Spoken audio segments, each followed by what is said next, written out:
नमस्कार। भारत के उड़ीसा राज्य का पुरी क्षेत्र, जिसे पुरुषोत्तमपुरी, शंख क्षेत्र, श्री क्षेत्र के नाम से भी जाना जाता है, भगवान श्री जगन्नाथ जी की मुख्य लीला भूमि है। उत्कल प्रदेश के प्रधान देवता श्री जगन्नाथ जी ही माने जाते हैं। यहाँ के वैष्णव धर्म की मान्यता है कि राधा और कृष्ण की युगल मूर्ति के प्रतीक स्वयं श्री जगन्नाथ जी हैं।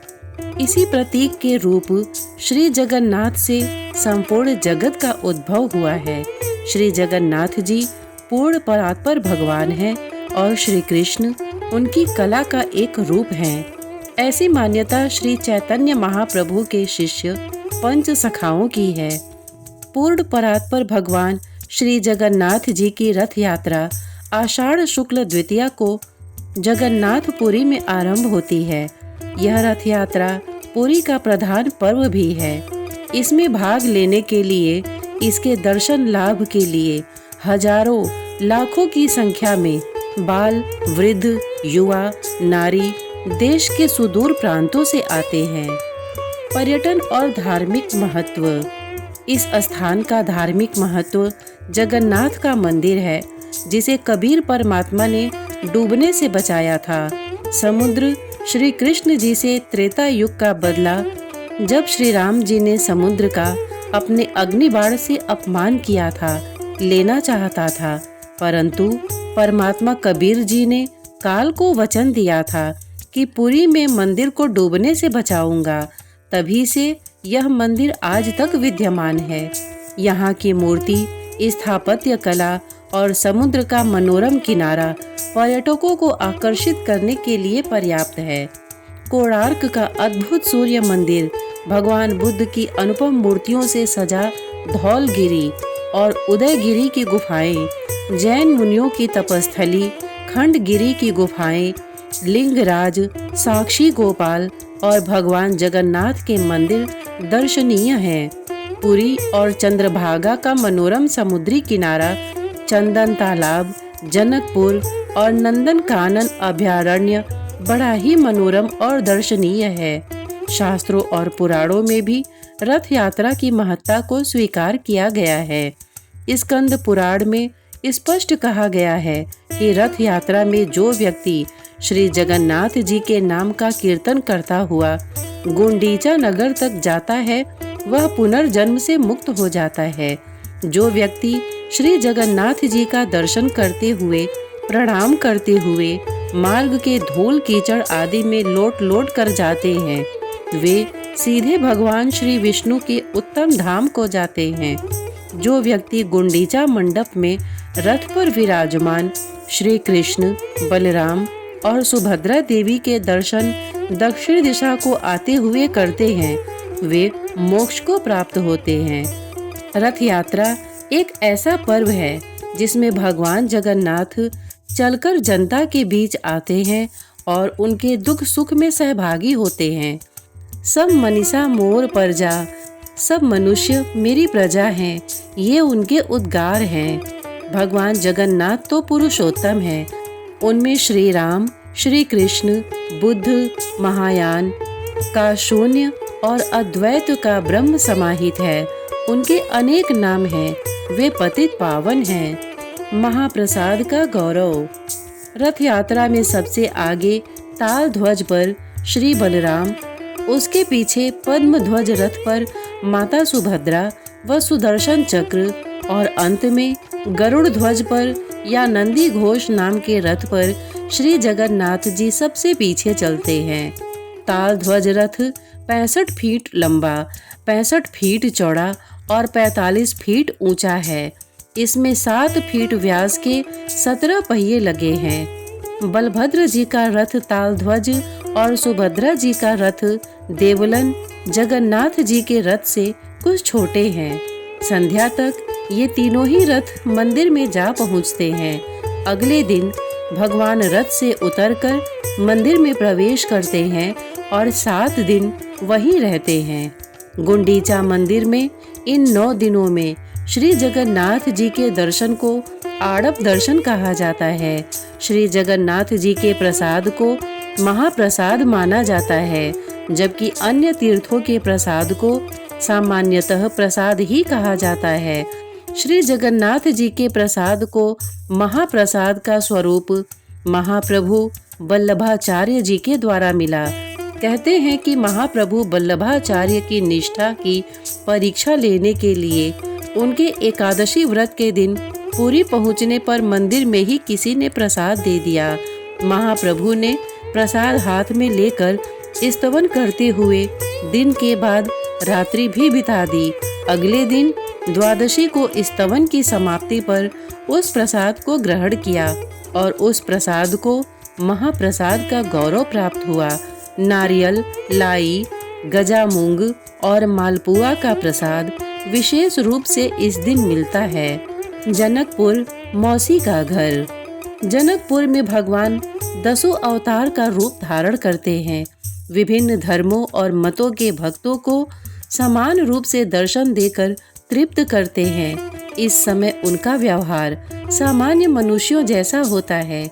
यह स्थान जगन्नाथ जी की मौसी का है। मौसी के घर अच्छे अच्छे पकवान खाकर भगवान जगन्नाथ बीमार हो जाते हैं। तब यहाँ पथ्य का भोग लगाया जाता है, जिससे भगवान शीघ्र ठीक हो जाते हैं। रथ यात्रा के तीसरे दिन पंचमी को लक्ष्मी जी भगवान जगन्नाथ को ढूंढते यहाँ आती हैं। तब द्वैतापति दरवाजा बंद कर देते हैं, जिससे लक्ष्मी जी नाराज होकर रथ का पहिया तोड़ देती हैं और हेरा गोहिरी शाहीपुरी का एक मोहल्ला जहाँ लक्ष्मी जी का मंदिर है वहाँ लौट जाती हैं। बाद में भगवान जगन्नाथ लक्ष्मी जी को मनाने जाते हैं, उनसे क्षमा मांगकर और अनेक प्रकार के उपहार देकर उन्हें प्रसन्न करने की कोशिश करते हैं। इस आयोजन में एक ओर द्वैताधिपति भगवान जगन्नाथ की भूमिका में संवाद बोलते हैं, तो दूसरी ओर देवदासी लक्ष्मी की भूमिका में संवाद करती है। लोगों की अपार भीड़ इस मान मनोवल के संवाद को सुनकर खुशी से झूम उठती है। सारा आकाश जय श्री जगन्नाथ के नारों से गूंज उठता है। लक्ष्मी जी को भगवान जगन्नाथ के द्वारा मना लिए जाने को विजय का प्रतीक मानकर इस दिन को विजयादशमी और वापसी को बोहतड़ी गोंचा कहा जाता है। रथ यात्रा में पारंपरिक सद्भाव, सांस्कृतिक एकता और धार्मिक सहिष्णुता का अद्भुत समन्वय देखने को मिलता है। देवर्षि नारद को वरदान। श्री जगन्नाथ जी की रथ यात्रा में भगवान श्री कृष्ण के साथ राधा या रुक्मिणी नहीं होती, बल्कि बलराम और सुभद्रा होते हैं। उसकी कथा कुछ इस प्रकार प्रचलित है। द्वारिका में श्री कृष्ण रुक्मिणी आदि राज महिषियों के साथ शयन करते हुए एक रात निद्रा में अचानक राधे राधे बोल पड़ते हैं। महारानियों को आश्चर्य हुआ। जागने पर श्री कृष्ण ने अपना मनोभाव प्रकट नहीं होने दिया, लेकिन रुक्मिणी ने अन्य रानियों से वार्ता की कि सुनते हैं वृंदावन में राधा नाम की गोप कुमारी है, जिसको प्रभु ने हम सबकी इतनी सेवा निष्ठा भक्ति के बाद भी नहीं भुलाया है। राधा की श्री कृष्ण के साथ रहस्यात्मक रास लीलाओं के बारे में माता रोहिणी भली प्रकार जानती थी। उनसे जानकारी प्राप्त करने के लिए सभी महारानियों ने अनुनय विनय की। पहले तो माता रोहिणी ने टालना चाहा, लेकिन महारानियों के हठ करने पर कहा, ठीक है, सुनो, सुभद्रा को पहले पहरे पर बिठा दो, कोई अंदर न आने पाए, भले ही बलराम या श्री कृष्ण ही क्यों न हो। माता रोहिणी की कथा शुरू करते ही श्री कृष्ण और बलराम अचानक अंतःपुर की ओर आते दिखाई दिए। सुभद्रा ने उचित कारण बताकर द्वार पर ही रोक लिया। अंतःपुर से श्री कृष्ण और राधा की रास लीला की वार्ता श्री कृष्ण और बलराम दोनों को ही सुनाई दी। उसको सुनने से श्री कृष्ण और बलराम के अंग अंग में अद्भुत प्रेम रस का उद्भव होने लगा। साथ ही सुभद्रा भी भाव विह्वल होने लगी। तीनों की ही ऐसी अवस्था हो गई कि पूरे ध्यान से देखने पर भी किसी के भी हाथ पैर आदि स्पष्ट नहीं दिखते थे। सुदर्शन चक्र विगलित हो गया, उसने लंबा सा आकार ग्रहण कर लिया। यह माता राधिका के महाभाव का गौरवपूर्ण दृश्य था। अचानक नारद के आगमन से वे तीनों पूर्ववत हो गए। नारद ने ही श्री भगवान से प्रार्थना की कि हे भगवान, आप चारों के जिस महाभाव में लीन मूर्तिस्थ रूप के मैंने दर्शन किए हैं, वह सामान्य जनों के दर्शन हेतु पृथ्वी पर सदैव सुशोभित रहे। महाप्रभु ने तथास्तु कह दिया। रथ यात्रा का प्रारंभ। कहते हैं कि राजा इंद्रद्युम्न, जो सपरिवार नीलांचल सागर के पास रहते थे, को समुद्र में एक विशालकाय काष्ठ दिखा। राजा के उससे विष्णु मूर्ति का निर्माण कराने का निश्चय करते ही वृद्ध बढ़ई के रूप में विश्वकर्मा जी स्वयं प्रस्तुत हो गए। उन्होंने मूर्ति बनाने के लिए एक शर्त रखी कि मैं जिस घर में मूर्ति बनाऊंगा उसमें मूर्ति के पूर्ण रूपेण बन जाने तक कोई न आए। राजा ने इसे मान लिया। आज जिस जगह पर श्री जगन्नाथ जी का मंदिर है, उसी के पास एक घर के अंदर वे मूर्ति निर्माण में लग गए। राजा के परिवार जनों को यह ज्ञात न था कि वह वृद्ध बढ़ई कौन है। कई दिन तक घर का द्वार बंद रहने पर महारानी ने सोचा कि बिना खाए पिए वह बढ़ई कैसे काम करेगा। अब तक वह जीवित भी होगा या मर गया होगा। महारानी ने महाराजा को अपनी सहज शंका से अवगत कराया। महाराजा के द्वार खुलवाने पर वह वृद्ध बढ़ई कहीं नहीं मिला, लेकिन उसके द्वारा अर्धनिर्मित श्री जगन्नाथ, सुभद्रा तथा बलराम की काष्ठ मूर्तियां वहां पर मिली। महाराजा और महारानी दुखी हो उठे, लेकिन उसी क्षण उन दोनों ने आकाशवाणी सुनी, व्यर्थ दुखी मत हो, हम इसी रूप में रहना चाहते हैं। मूर्तियों को द्रव्य आदि से पवित्र कर स्थापित करवा दो। आज भी वे अपूर्ण और अस्पष्ट मूर्तियां पुरुषोत्तम पुरी की रथ यात्रा और मंदिर में सुशोभित व प्रतिष्ठित हैं। रथ यात्रा माता सुभद्रा के द्वारिका भ्रमण की इच्छा पूर्ण करने के उद्देश्य से श्री कृष्ण व बलराम ने अलग अलग रथों में बैठकर करवाई थी। माता सुभद्रा की नगर भ्रमण की स्मृति में यह रथ यात्रा पुरी में हर वर्ष होती है। पृष्ठभूमि में स्थित दर्शन और इतिहास। कल्पना और किंवदंतियों में जगन्नाथपुरी का इतिहास अनूठा है। आज भी रथ यात्रा में जगन्नाथ जी को दशावतारों के रूप में पूजा जाता है। उनमें विष्णु, कृष्ण और वामन भी हैं और बुद्ध भी। अनेक कथाओं और विश्वासों और अनुमानों से यह सिद्ध होता है कि भगवान जगन्नाथ विभिन्न धर्मों, मतों और विश्वासों का अद्भुत समन्वय है। जगन्नाथ मंदिर में पूजा पाठ, दैनिक आचार व्यवहार, रीति नीति और व्यवस्थाओं को शैव, वैष्णव, बौद्ध, जैन, यहाँ तक कि तांत्रिकों ने भी प्रभावित किया है।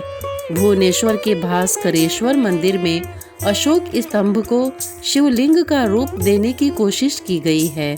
इसी प्रकार भुवनेश्वर के ही मुक्तेश्वर और सिद्धेश्वर मंदिर की दीवारों में शिव मूर्तियों के साथ राम, कृष्ण और अन्य देवताओं की मूर्तियां हैं। यहाँ जैन और बुद्ध की भी मूर्तियां हैं। पुरी का जगन्नाथ मंदिर तो धार्मिक सहिष्णुता और समन्वय का अद्भुत उदाहरण है। मंदिर के पीछे विमला देवी की मूर्ति है, जहाँ पशुओं की बलि दी जाती है। वहीं मंदिर की दीवारों में मिथुन मूर्तियां चौंकाने वाली हैं। यहाँ तांत्रिकों के प्रभाव के जीवंत साक्ष्य भी हैं। सांख्य दर्शन के अनुसार शरीर के 24 तत्वों के ऊपर आत्मा होती है। ये तत्व हैं पंच महातत्व, 5 तंत्र माताएं, 10 इंद्रियां और मन के प्रतीक हैं। रथ का रूप श्रद्धा के रस से परिपूर्ण होता है। वह चलते समय शब्द करता है। उसमें धूप और अगरबत्ती की सुगंध होती है। इसे भक्त जनों का पवित्र स्पर्श प्राप्त होता है। रथ का निर्माण बुद्धि, चित्त और अहंकार से होती है। ऐसे रथ रूपी शरीर में आत्मा रूपी भगवान जगन्नाथ विराजमान होते हैं। इस प्रकार रथ यात्रा शरीर और आत्मा के मेल की ओर संकेत करता है और आत्मदृष्टि बनाए रखने की प्रेरणा देती है। रथ यात्रा के समय रथ का संचालन आत्मा युक्त शरीर करती है, जो जीवन यात्रा का प्रतीक है। यद्यपि शरीर में आत्मा होती है तो भी वह स्वयं संचालित नहीं होती, बल्कि